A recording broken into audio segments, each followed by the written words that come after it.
Hi, Cami. How you doing today? Hi, Pat. I'm doing okay. I'm hanging in there. How are you? Good, good. I know you just got done saying, "Oh, you got to do this and that and the next thing," and it's like, our lives are so full. Isn't that crazy? Yeah. Great things, but can be stressful things. It's kind of that both and piece. Hmm. Yeah. Yeah, I've been reflecting on that fullness of how am I spending my time? Where's my energy going? What am I really filling up my life with? Is it meaningful or valuable to me? And if not, then how can I adjust and pivot and shift my attention elsewhere? And that's funny that you mentioned that. I was just thinking about the other day how there's this metaphor of how at the end of a long day you've just had so much fun. Maybe spent some time with family or you've done something productive and you're just exhausted. And the minute your head meets the pillow, you're just so happy to be in your bed resting. And that is how I want to welcome the end of my life, like a wholesome Mhm. sleep after a long and full day of having fun and joy and connection. So, yeah, so life is full and there's a lot going on, and those moments of rest are very appreciated. And it's like all good stuff that's happening. And I know that it's gonna feed a full and wholesome end of life for me one day. Oh, yes. And I love that you're talking about end of life. That's because today we're going to talk a little bit about spirituality, different spiritual principles. So it's like we're not asking anybody in the audience to be aligned to, this is just our viewpoints and some of the things that we come across, right? And we're just having a conversation, just a little bit of a conversation. And I said to Cami, I said, I'd really like to talk about Dr. Brian Weiss and his work with reincarnation because I am absolutely fascinated. It's kind of like, neurobiology and neuropsychology and how our brain works and all of that kind of stuff is just a passion of mine. But I have the opportunities to see Dr. Weiss in the end of July. And I've never really thought about reincarnation, but anybody that knows my story knows that my brother Greg died 6 years before I was born, but his birthday was June 21st. He died when he was a little over 4 months old. And then he died, kind of everything got buried. That's what started my whole journey into working with women who have experienced child loss because it started with my mom. But I always had this connection with my brother Greg because when I went to the cemetery when I was a little girl and found his gravestone, because no one ever talked about it, his birthday was the day before mine. And I had all these visions of um having birthdays. And I'm like, oh, I would talk to him and just like, oh, I wonder what it would have been like. We would have had birthdays a day apart. It would have been awesome. And he was born on the summer solstice, and I'm on June 22nd. So there was just, even as a little girl, that was just like a connection, a spiritual kind of beingness that I had no clue, at that time about religion, really, and any of that kind of stuff. So, and then fast forward, one of the epiphanies I had when I started going into coaching, and when my mom talked about Greg for the first time after he had been dead for 60 years, I was reading Heaven is for Real. I was on a plane on a corporate trip, and I put down the nook I was reading, with the book in there, and I just closed my eyes, and all of a sudden I just had this, like, I went into almost like a seizure. It felt like lightning bolt just hit me. And I had this voice in my head that said I was born through you. And I'm like, that's Greg. And I didn't, but it was emotional, not in a bad way. But then I looked around the airplane thinking, did everybody see me like have a seizure or think that something's wrong with me? And they're all just not paying any attention to me. So I'm like, this activity, this energy, this electricity, this voice was all within me. And so that got me into thinking reincarnation, not reincarnation. So I don't know anything about it. So am excited because I get to go to a workshop that Dr. Brian Weiss or Weiss, I'm not even sure how you say his name. He is a renowned expert. He's actually a medical doctor, He was trained at, well, I'm going to read from the back of one of the books I'm reading. Is America's leading authority on past life regression therapy. He's a graduate of Columbia University and the Yale School of Medicine. He's authored a lot of books. I think he's like 79. He's going to be 80 at the end of this year. And he's been doing this for a long time, but he was a medical doctor, you know, worked in that field. Then he became the head of psychiatry down in Miami. And then he started using hypnosis. And then this past life regression stuff started showing up for him. And he was not a believer. And when you read the books, he was just like absolutely not a believer in any of this. But then the interviewing and as they were going back and doing this hypnotic therapy, crazy, similarities and different things showing up. So, but what I'm gathering from reading to get to know about him, to be able to go to this workshop, which is totally sold out, I guess, every time he comes. So I was really excited. But what I'm gathering is it's a part of the healing process. He uses this as part of the healing process. So a lot of the stories that he shares of real people, real life, come to him because they are grieving. They're sad. And they go through these past life regressions, and they get to meet up with their soul, and watch their different souls periods coming into the various times in life. And what he has seen, I know it's crazy. It sounds really crazy, doesn't it? But with the thousands and thousands of people that he has interviewed, literally, it's like we have many lives. And when we die, the physical body, our soul just goes up, and they talk about a life review, but it's not like this, pretty much like you just kind of see it like, okay, what went well, what didn't go well. I think I have some more learning to do. Boom, they'll choose to go into another life, whatever that may be. And your lives you could be female, you might be male, you might be a child, you might be a parent, but your relationships most often are with the people that are like in your core already. So the people that are in our lives now, maybe your significant other was your father at one time, or your son at one time, or what, and we keep having these lives, and until we have all of these lessons, and then the ultimate lesson is living a life of love. That really is the big lesson. But for the grief perspective, his clients come to him and they find such healing because they see through their past lives their relationships, and they're knowing that these people are not gone. Their loved ones don't go away. Wow, that's fascinating.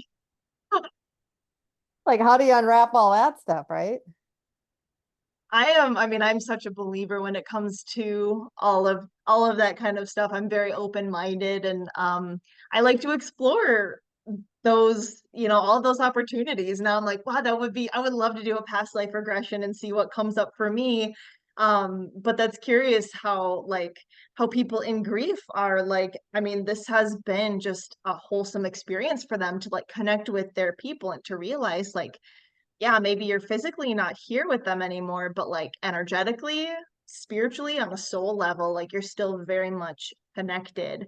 And I think that human part of our experience, where oftentimes we forget about that soul space or that non-physical energetic space, like we can get so wrapped up in the stories and the experience that we're having, like in our physical reality, that it's easy to totally forget about this bigger picture, or like where we come from, or all the experiences that we could have had in the past with other lives, and the dances that we've played with these people, and how this was just another one of those dances. Yeah, yeah. And it was so weird. And I told you this because it's like, oh, let's talk about this. And one of the students that is in our Confident Grief Coach class, which is going to graduate, what, in another week or so? I think we have 2 more classes and they're graduating this cohort. but you're part of that. You help in the teaching, and you're one of the leadership through our school. But anyway, so this I just got this like 10 minutes before we hopped on, and she wrote me this message, and she said, I just finished this week's chapter and wanted to reply privately, just not to take up extra time in the class. But she said, the dolphin example you provided from Derek Lynn. So Derek Lynn talks about, you know, like a Buddhist or Tibetan and Buddhist kind of philosophy from that perspective. And so I have this 365 days of Tao. And so this is a story that he had in there about a dolphin, and that when you see a dolphin, it jumps up into the air and then it comes down and then it goes into the water. You're amazed when you see this dolphin up in the air, right? Like, oh, yay, look at that. Look at that. We got to see the dolphin jump, right? And then it goes under the water. We don't like freak out because we just know the dolphin's under the water. And he likened that to when someone dies, that they're up above and they're doing their arc and their graceful arc, but then they're going back and we don't see them, but it doesn't mean that they're not there. So Jody said,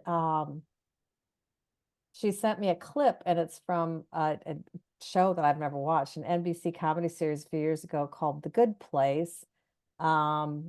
And it addresses what it means to be a good person, how to be a better one, and what might happen in the afterlife, all through comedy, and it explores philosophy and faith. And so she sent me this little clip, which I can't play here. I don't have the technology wizardry to do that. But it basically was a wave, right? And I read it to you, but it's like this wave comes, and then all of a sudden the wave comes crashing onto the shore, and then it rolls back, and then it just becomes part of the ocean. And it goes back to where it is supposed to be. And I thought, wow, that really is profound. And that's kind of like this past life regression stuff. Or, we have another individual that is a past graduate that he wants to create some hypnotherapy things for us to share on our app when we get that up and running. And I just think that from a grieving perspective, there's such an opportunity for people to maybe tap into a reframe, because we're so distraught when our physical loved one is gone that we grasp onto that. But when we can start seeing the signs, having that belief, talking to them, like me talking to my brother Greg, or I talk to my mom daily, that's when it feels like the healing begins. So what's your experience? Just like, having experienced some significant losses in your life with, the death of both your dads and that type of thing. Talk to me about your viewpoint on all this. Yeah. Yeah. I come from, well, a couple different perspectives. After my dad died and then my stepdad died, after my stepdad died, that really reinforced this idea in my kid brain that like there is no way that there's a God. Like, how could this possibly happen? I rejected any ideas of religion or spirituality, and I kind of adopted this mindset that was very scientific, see it to believe it kind of a perspective on life. Like, once you die, you're dead, and there's nothing more. You go into the earth and you get recycled, and that's, that was really what I believed. And I was not open-minded at all to spirituality until I was actually studying biology and out in the field doing the scientific work. And that actually opened me up to this connection with the spirit of nature. And I realized that through my healing journey with nature and studying biology, that was actually opening me up to this idea of spirituality again, not in a religious sense, but more through this universal life force energy that comes out through humans and through bugs and the earth and the trees and the critters and all these things that I was spending time with, and how that actually opened me up to a relationship with my dad and my stepdad. So I kind of passively got opened up to this new way of understanding the world, which still very much included nature and science and this recycling of our physical bodies into the earth. And like, what's behind that spark in your eyes? Like, what's actually seeing through you right now? Mhm. And I just started to hold space for both of those things to exist at the same time, this human physical reality and this kind of spiritual energetic reality. And so that to me has felt a whole lot more healing and a lot more connected and a lot more true for me when I was really stuck in a lot of depression and really stuck and in denial about my grief before, having this closed-minded perspective, like there really wasn't anything else. And I was really upset that I wasn't able to connect with my dad's anymore. But now that I opened up to that, and after years of practicing tapping into this energetic perspective, like I, when I choose to be, I can be so connected to them. I start to see a lot of signs. I've gone to see a medium on a handful of occasions and have spoken with them. My idea of spirituality has greatly opened up beyond religion. I wouldn't say that I'm religious, but this energetic, spiritual, universal consciousness that I think, yeah, like you say, we're all from the ocean or from this universe. Like we're all supposed to be there. And then we take form as like a dolphin or as a human, and then we kind of go back to this space underwater that maybe we can't see physically, but that's our home. That's where we're supposed to be. And I like that you mentioned the supposed to, like that specific wording of like, this is like the wave crashes and then it goes back into the ocean where it's supposed to be. And I hear that phrase of like when someone's grieving and we're caught up in this human perspective and feeling distraught about the loss, there's often this mindset or belief that it was not supposed to happen. They were not Mhm. supposed to die this way. They weren't supposed to die now. It was too soon, or whatever these stories are. And that wording specifically comes up. So I like that reframe that you mentioned, where it's Yeah. like, what if we can zoom out a little bit and really see the bigger picture of like maybe death really is supposed to happen. Maybe in some way this really was supposed to happen this way and we just can't quite understand it because we've been so attached to, of course, the love of seeing the dolphin jump out of the water and connecting with the dolphin. And then when it goes underwater, how can we maintain that connection with the dolphin even when we can't see our loved ones in person anymore? Yeah. And we need to go through that processing. We know through the science of grief and what's going on in our brain, the physicality and just getting our arms, our brain is wired like a computer and it's used to seeing our person, the physical person, the touch and all of that on a regular basis. So it's going to take some time to rewire the brain a bit. But I know that when people start seeing signs, now whether they're signs or not, who knows? But as far as I'm concerned, if it makes you feel connected, if it makes you feel better, that's all that matters. Mhm. And whether it's science or not. But then we go back to science. Let's go back to science real quick. So oftentimes people will look at a dragonfly will show up when after their lover dies, or a butterfly, right? And you think about those two insects. So the dragonfly is a little water bug, right? Little black beetle water bug kind of thing. And it's under the water. And then when it transforms, the metamorphosis then creates these wings, this thin body, it's up above the water. It's no longer that water bug. I mean, it literally has changed form. The butterfly, if we know, and I think back to I did a little science project in second grade. My mom helped me with it, and it was about the monarch butterfly, the life cycle. And how, the caterpillar is just like eating, eating, eating, and munching and just like making itself sick. It's like voraciously eating the milkweed, right? Just voraciously, just like, oh, I just can't get enough of it. just total gluttony. Got to have all of this. And then it wraps itself up, right? It's now like, okay, it's time, wraps itself up into its little cocoon or big cocoon, whatever. And it goes through this transformation, this metamorphosis of really becoming like mush. Like it's like, okay, that form isn't going to be anymore. We're going to have it just like go into this mushy mush. And then all of a sudden the legs start sprouting out, there it just starts creating form. And then you watch this butterfly as it's trying to emerge after it just went like, hard work. I mean, my gosh. And you watch this butterfly just like working so hard to get out of its little cocoon, finally gets up there and it stands up and its wing, it looks bedraggled and the wings are wet. And it's like, oh, that's not a pretty butterfly. What the heck? But then it hits air and the wings dry.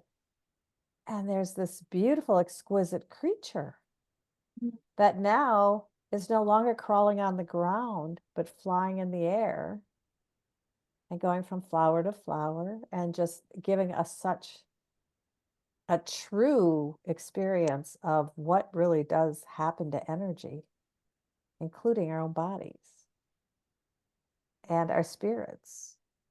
So I just thought that was just such a fascinating thing. And the more that I'm reading, I've been like voraciously like the like the caterpillar, taking in all of Dr. Weiss's, well, I'll say Weiss, all of his old materials. And I mean, this dude has been doing this for probably 40 years, probably longer than that, 50 or 40, 50 years.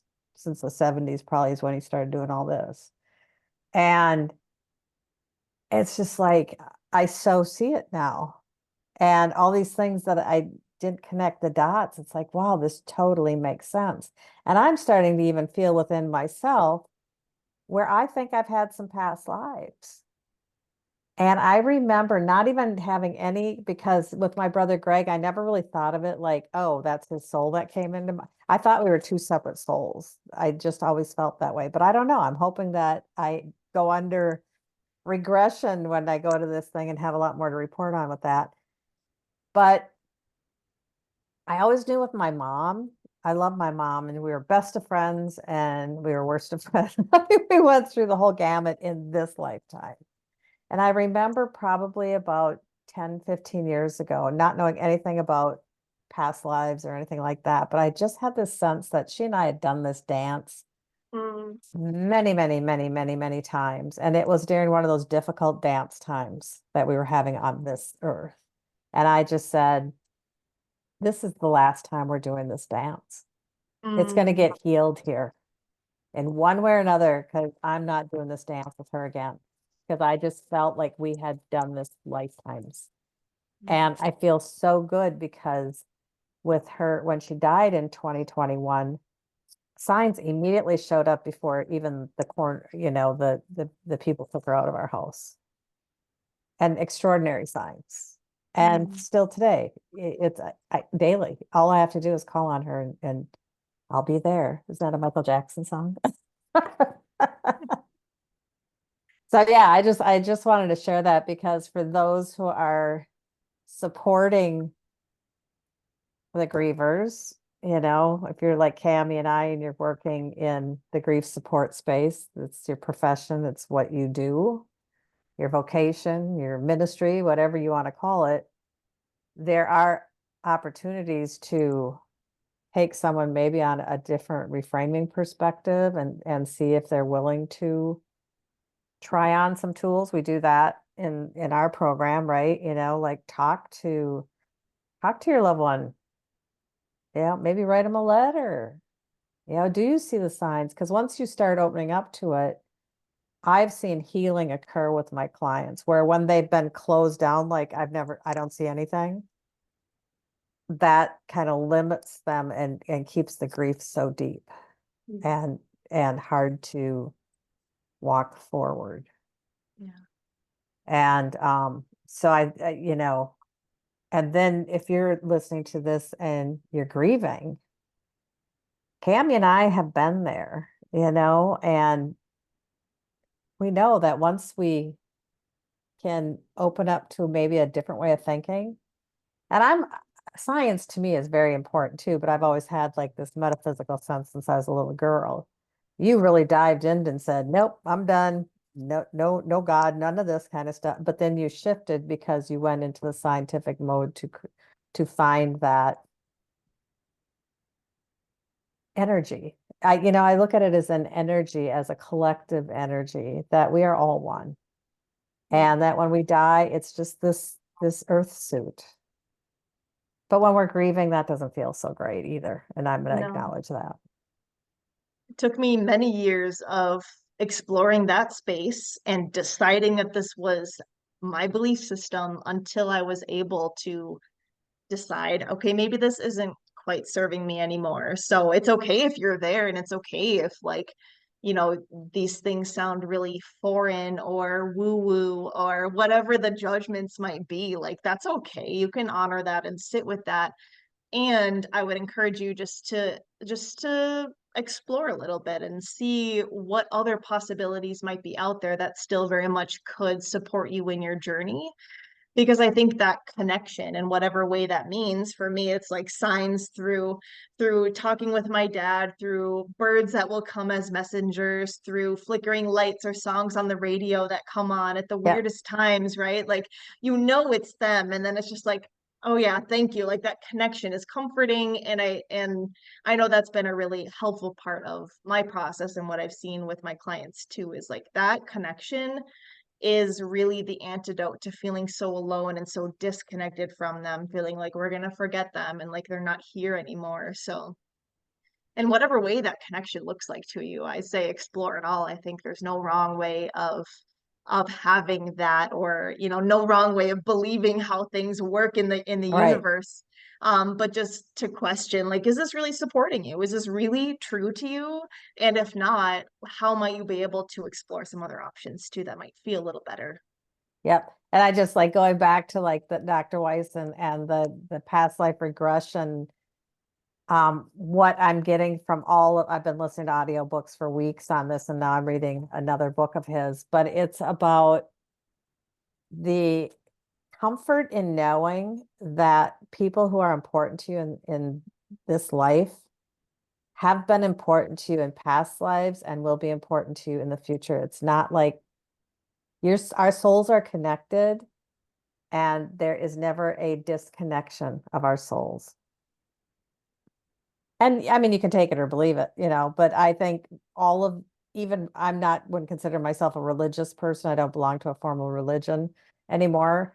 But if you think of all the major religions and practices, it's all the same tenet that we all are one. We're all part of God, the universe, whatever, right? Yahweh, whatever, however you want to call that. And the one critical thing for all of us to learn is love, loving ourselves and loving others. And then to me, we go back to how you said, when I'm sitting at the end of my life, I want to know that I lived a really good life. And I would imagine that's all about love. Mm. Absolutely. Yeah. So that was just like a quick thing. And I just want everybody to know that in 2 weeks, you and I are going to be interviewing Jill Stevenson. Jill Stevenson is the mom of Corporal Benjamin Kopp. And if you want to hear like some amazing stories about how he shows up and Mm. has shown up, he died when he was 21 as a Army Ranger in Afghanistan, her one and only child. And she has a very, very powerful story, and how her faith is what really has kept her going all these years, because it would have been so easy for her to say, I'm done. I'm done. My one and only child is not here. He was in the prime of his life. But when we talk to her, I think everybody will hear how I believe that Ben's next life, his life after he left here, is just a much stronger purpose. And Mm. so his leaving at 21 has impacted so many people, um, physically, emotionally, spiritually, that it was much greater impact than even his first 21 years here. So that'll be good. I'm excited. Yeah, yeah.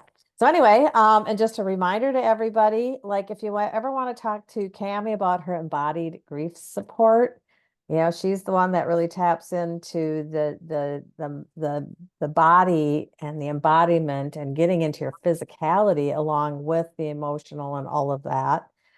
Does some great work with that and understands oils and all that good stuff that I don't.